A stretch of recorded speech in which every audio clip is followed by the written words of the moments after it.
Okay, so good afternoon mga boss. Meron tayong installation ngayon ng QCY F24 dashcam mga boss dito sa ating Mitsubishi Mirage. So ito yung specification ng ating unit mga boss na F24 dashcam 4K Ultra HD BST dashcam mga boss. So ito yung kanyang box. Napaka-premium mga boss ng design ng box. Box pa lang is alam mo na maganda yung quality ng ating product. So tignan natin yung kanyang dashcam mismo sa loob. Pasok tayo sa kotse mga boss. So ito siya mga boss. Yan. Ito yung ating dashcam.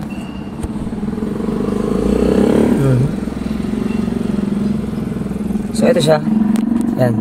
Ito yung indicator na nagre-record ng ating dashcam mga boss. Yan. Sasaksakan nyo lang po ng SD card.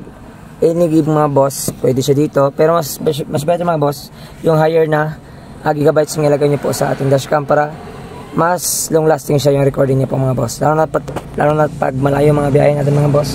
So much better yung malaking gigabytes na SD card mga boss. And then ito yung kanyang features mga boss. Yan.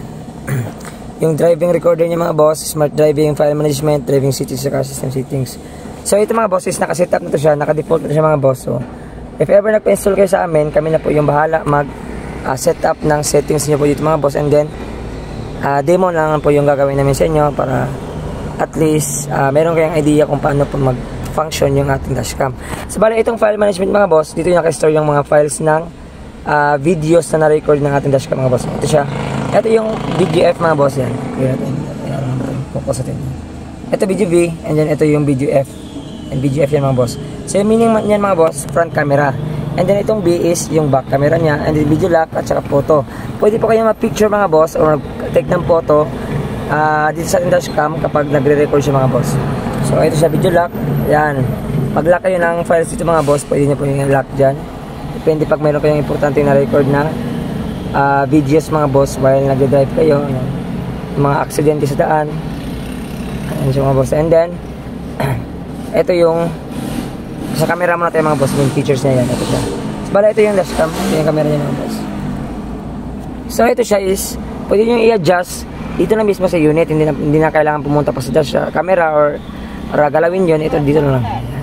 Pwede nyo i-up and down. Depende po sa preference na angle na gusto nyo po sa kotse nyo. Yan.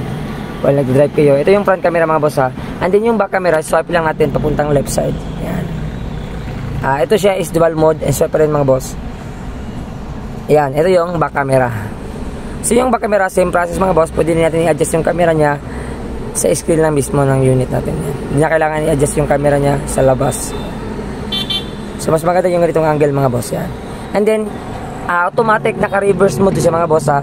Pag nag-reverse kayo ng kotse nyo, automatic, makikita nyo sa monitor nyo po yung likod.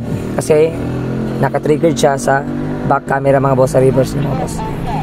And then, so yun lang mga boss, small ano lang yan mga boss, details ng ating dashcam. So kung gusto niyo po mag-inquire mga boss, just visit our shop, Andres Auto Accessories mga boss. Yan.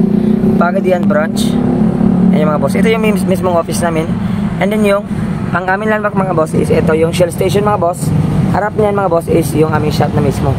Ito siya, Andres Auto Accessories. So yan mga boss. Peace.